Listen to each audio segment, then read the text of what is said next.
Bismillahirrahmanirrahim. Halaman pinten iki? Lalen iki ilang. Halaman 9 qauluhu khulasatul ilmi. Bismillahirrahmanirrahim.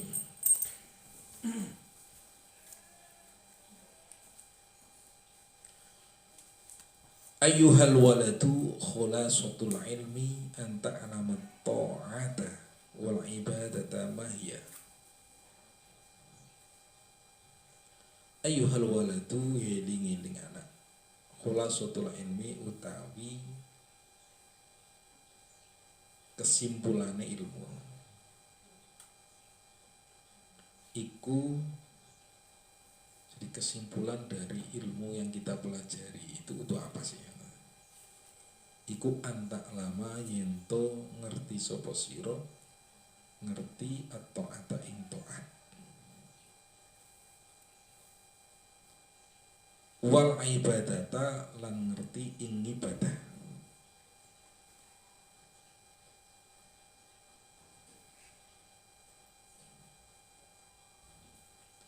Mahia ma utawi opo iku ya taat lan ibadah. Apa itu ketaatan dan apa itu ibadah?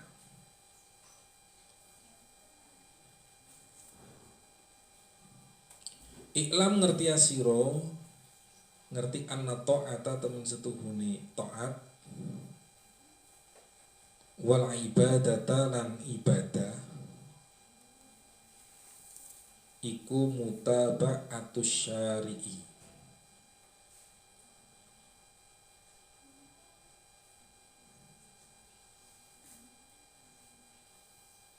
Derek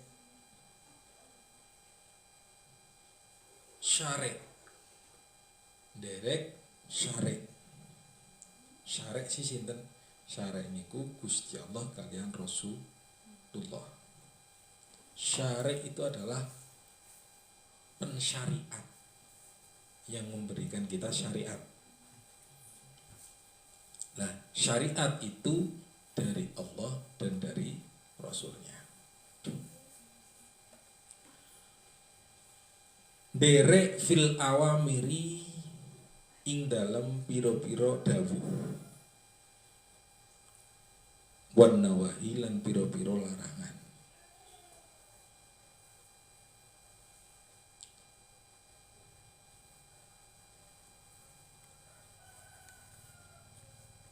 Dereke mau bil qauli kelawan ucapan wal fi'li lan penggawean.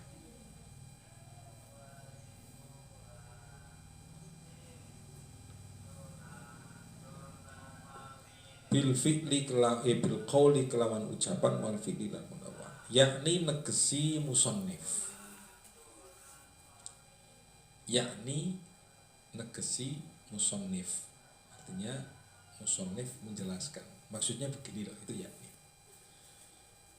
Kullu ma taqulu wa taf'alu wa tatruku yakunu biqtida'i syar'i.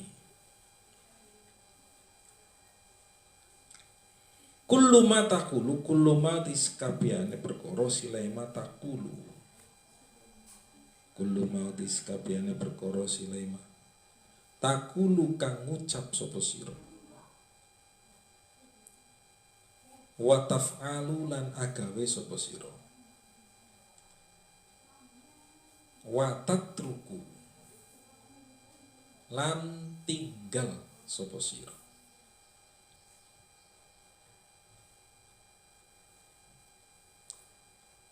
Iku yakunu ana apa ma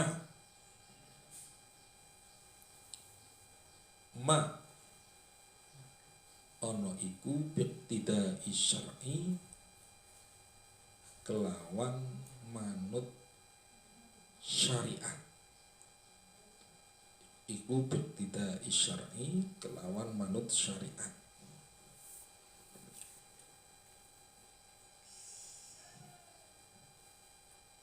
Kama lau sumta kaya oleh lamon puasa sapa sira. kaya oleh lamun puasa sapa sira puasa yaumal aidi ing dalem dinane riyaya. Yaumal aidi ing dalem dinane riyaya.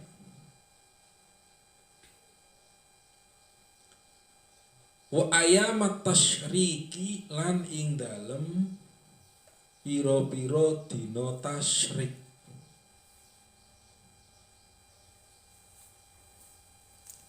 Pira-pira dina tasyrik.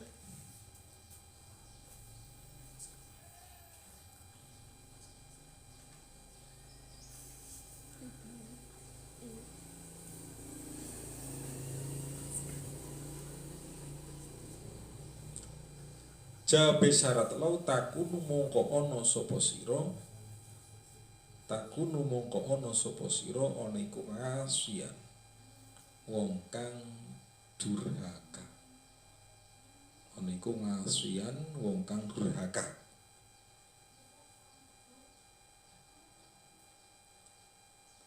Aw sholaita fi saubin maghsub wa in kanat surata ibadatin taksam.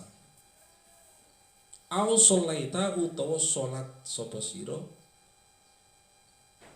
utawa salat sapa sira salate fi saubin ing dalem dodot. Sifate saubin maghsubin kang den usub. Aw sholaita utawa salat sapa sira fi saubin ing dalem dodot maghsubin kang den usub. Wa ing kanat senajan ana apa salat ana iku surata ibadatin. Wa ing kanat senajan ana apa salat ana iku surata ibadatin rupa ibadah.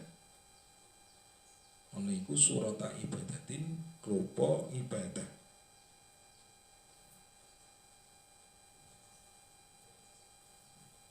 Taksamu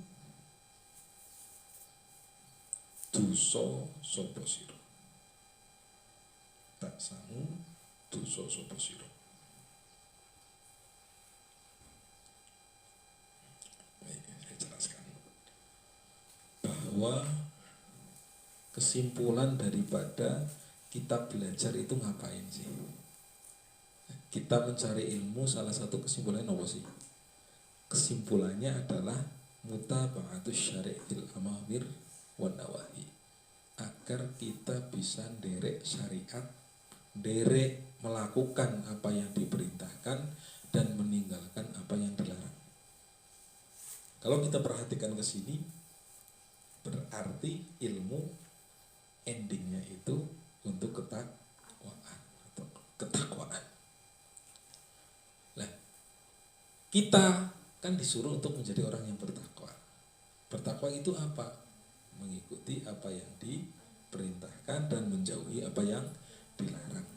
Nah, untuk menjadi orang bertakwa, kalau tidak tahu ilmunya, mana yang dilarang dan mana yang diperintahkan, kira-kira jadi apa? Kan tidak bisa.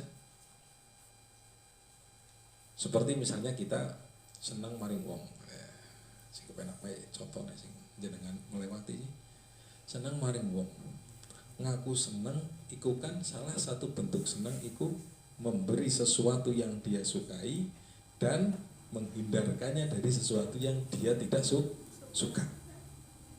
Lah, berarti untuk membuktikan senang itu kita harus mengetahui dulu apa yang dia sukai dan apa yang tidak dia sukai. Kan nggih? Sami mawon kita ngaku nderek utawa takwa teng Gusti Allah. Maka sebelum takwa itu berarti ada syarat apa? Kita harus tahu dulu mana yang diperintahkan dan mana yang dilarang. Artinya apa-apa yang Allah sukai dan apa-apa yang Allah tidak suka.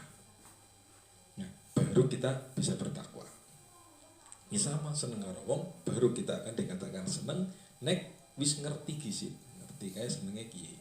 Mungkin jenengan tuku sate larang Apple, 1.000 tetap tuku. Nah, tapi ternyata sing disenengi darah tinggi. Mungkin dia senang, mungkin, tapi akan berakibat tidak baik. Apakah itu cinta? Tidak. Kita mencelakakannya. Makanya sebelum tahu ke sana, itu sebelum kita melakukan sesuatu terhadap orang yang kita sukai, salah satu caranya adalah harus tahu dulu senang apa ya kira-kira. Mau senang apa ya kira-kira. Nah, misalnya. Ini misal buat contoh saja. Buat contoh meskipun kita tidak bisa sempurna untuk melakukan itu semuanya. Gambaran gampangnya seperti itu. Nah, ada mulanya Gusmus ngantos pernah cerita. Zaman sekarang itu banyak kawan-kawan kita yang punya semangat luar biasa dalam beragama, tapi tidak paham dengan agama itu. Yaitu tadi, semangatnya pol.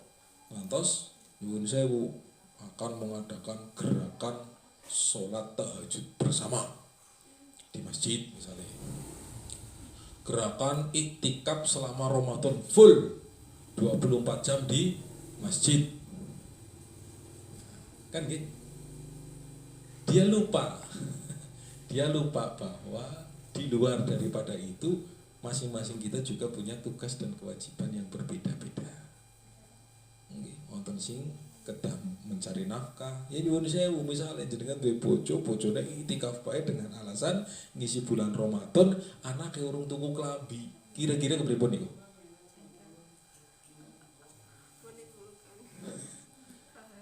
Tembak kang jabang ya.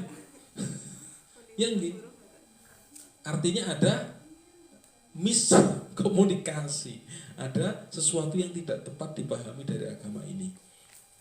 Ya harus kita perhatikan mana yang wajib, mana yang sunnah, nah mana yang sudah mendesak, mana yang masih bisa besok, mana yang sunnah biasa, mana yang sunnah muakkadah, mana yang fardu ain, mana yang fardu kifayah. Artinya tahu itu semuanya, ini menjadikan kita tahu mana yang seharusnya didahulukan. Ya sama seperti yang kita sampaikan dulu di awal tentang ilmu. Semua ilmu itu baik, semua ilmu itu penting, tapi kan ada yang paling penting. Yang paling penting berarti ilmu agama.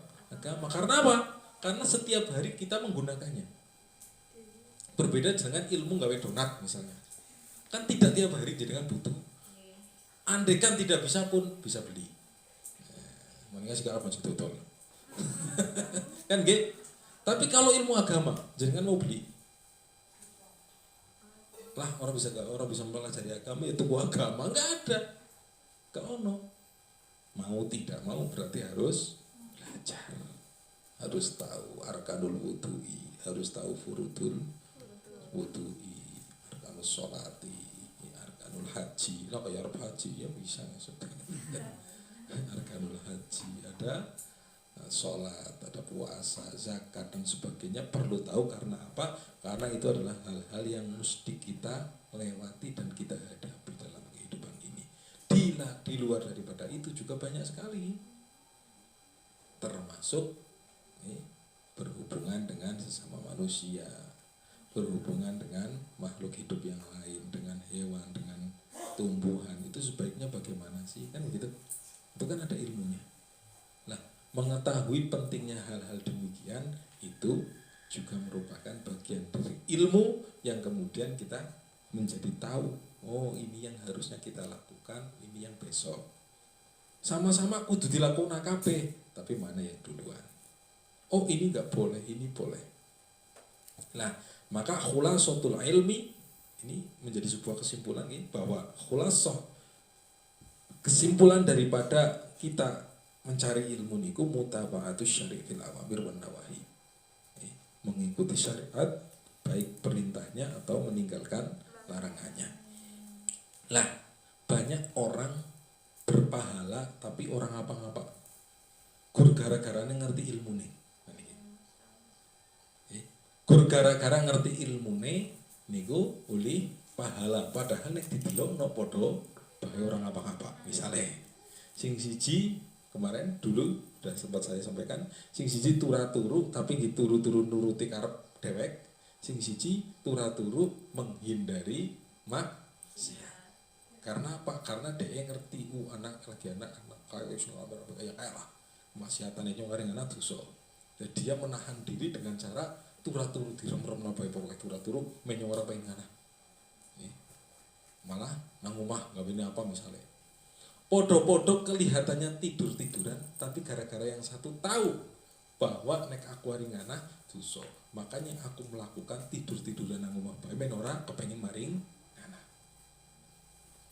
Lah sing siji turu biasa, gak ada maksud apa-apa. Ya kur turu nang mager bae. Mager kentalang gentining. Podo turune tapi nilainya berbeda. Mulai niku mau.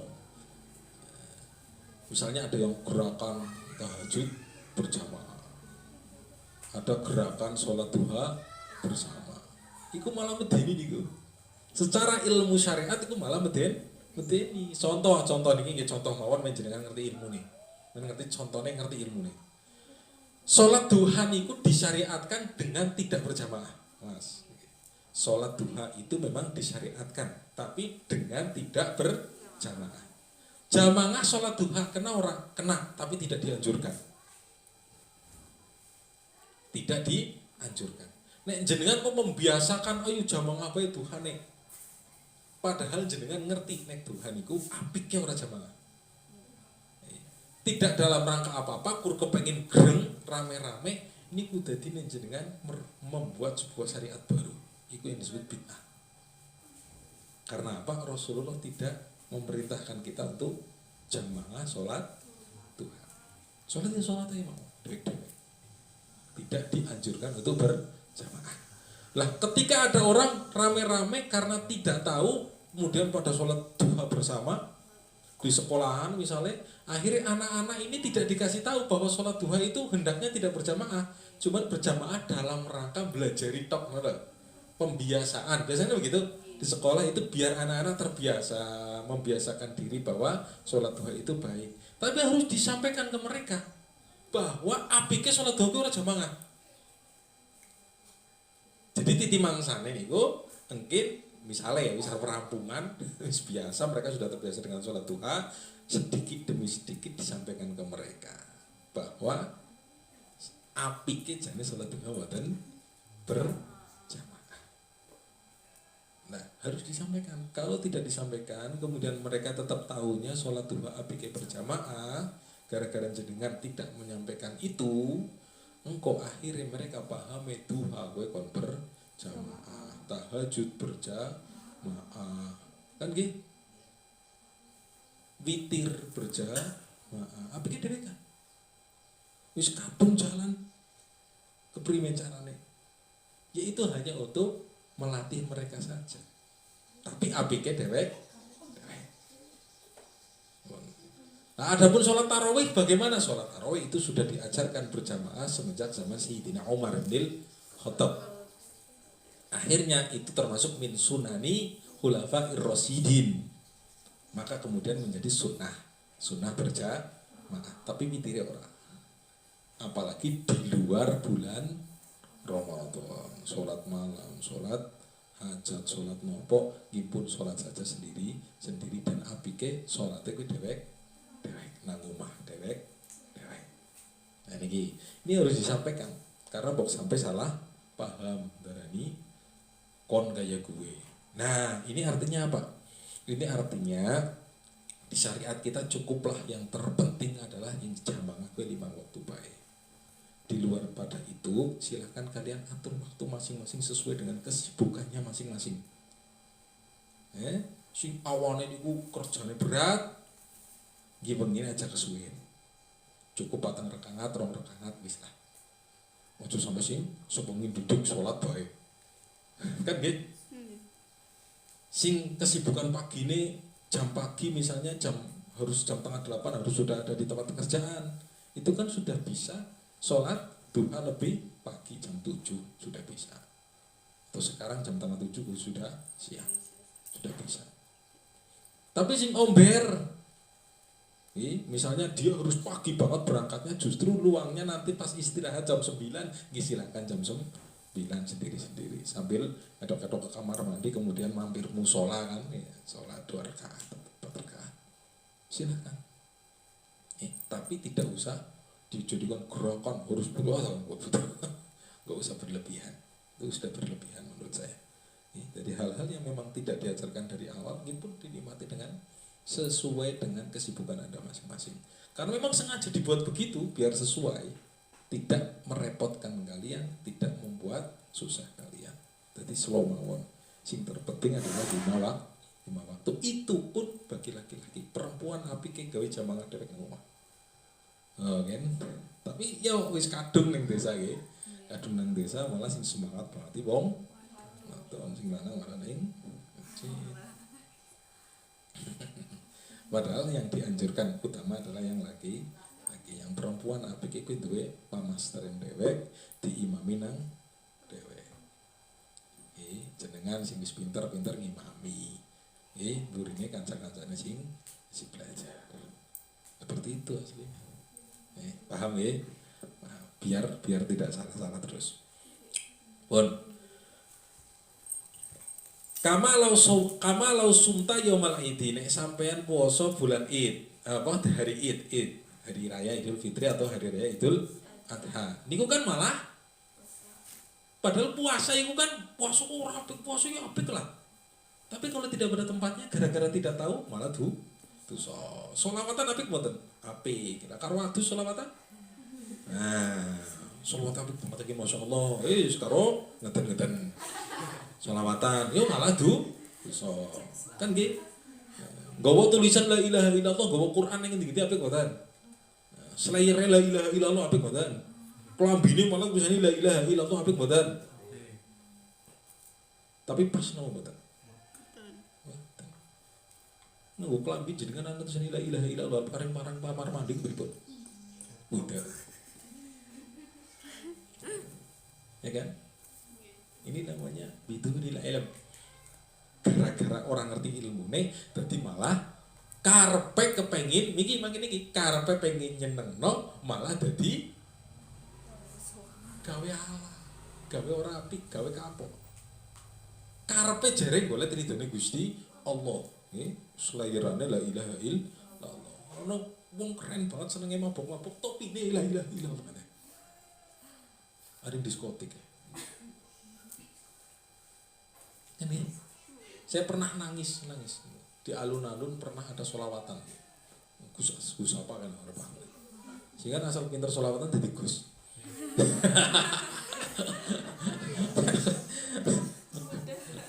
Ini akhirnya sekarang Gus itu di pasaran banget ya Allah, asal pinter sholawatan jadi Gus. Arkanul wudu apa? Jadi syaratnya jadi Gus gampang banget ya. Suaranya apik jadi vokalis jadi Gus. Tapi aneh, suaranya apik wadon ora dadi ning ora. Ini larang dadi Gus, padahal ya udum apa kita paham.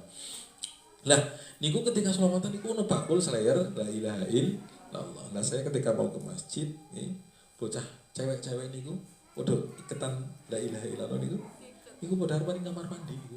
Padha antri slayere dicopot, dijiret, dicopot ujar-ujare kan bareng pemandi dicopot ya. Iku disakakan tuh begini. Kalau bingung mana ya Allah, kisah goblok aku. Kan bingung ini kan. Lu karepe piye? La ilaha illallah karepe dijiret ngene kan ben apa niku ben ngopo niku? Ben keton Islam gitu. Keton Islam. La ilaha illallah. Klambine ya itu di sini la ilaha illallah. Menurut saya hal-hal semacam itu sudah berlebihan. Karpe memuliakan malah dadine menghinakan dan menistakan. Ya ikut tadi karpe apa sesuatu men nyenengno tapi ternyata dia malah orang seneng. Tapi ujar-ujare dewek apa yang kita sukai berarti orang lain disukai suka juga kan belum tentu. Apa yang pas buat kita berarti pas juga buat orang lain, ini belum tentu. Kan gitu, harus dipahami dulu. Ini kan kalau pakai kita logikanya hidup kan pas nomor buatan kira-kira nih nganggo jiritan selair lahir ada anjurannya enggak? Enggak ada. Dan terus tujuannya ngomong aksesoris kan? Aksesoris bisa nganggo sing lain bae sing biasa bae. Dan kota Islami, Islam itu bukan sesuatu yang tampak. Islam itu adalah akhlak. Jirotan koyo ngono akhlake bodoh ya bodoh. Bae mangal ki nemen. Bendera ira-ira lu gede banget terus lenjaran kok jegongan. Kan banyak itu. Banyak terjadi. Soalnya apa? Antara yang bayar dan yang dibayar, sing bayar ta ya semangat terus demi agama akhirnya bayari wong pirang-pirang, wong bodoh-bodoh dibayari kon ngibar-ngibaraken bendera iku. Mereka juga ora paham bendera apa, pokoknya ya dia lah. Intinya nek dikibarna oleh duit. Akhirnya digledakna go jagongan, go apa ya Allah. Karepe ujar-ujare memulyakno, tapi ternyata membawa-bawa agama ke ranah itu malah justru menghinakan agama. Agama itu bukan untuk transportasi. Agama itu bukan aspirasi. Agama itu inspirasi. Jangan gunakan agama untuk membela kepentingan kita, tapi gunakan agama sebagai pijakan kita. Mentang-mentang jenengan lagi duwe kebutuhan kiye, ambil dalilnya. Jenengan lagi kebutuhan pengen magang dadi lurah, ambil dalile. Bukan menjadi pijakan, itu menjadi aspirasi, gombela kepentingannya jenengan itu. Akhirnya Quran yang harusnya jadi pijakan malah menjadi aspirasi, alat untuk memenangkan kita. Nah ini orang pas.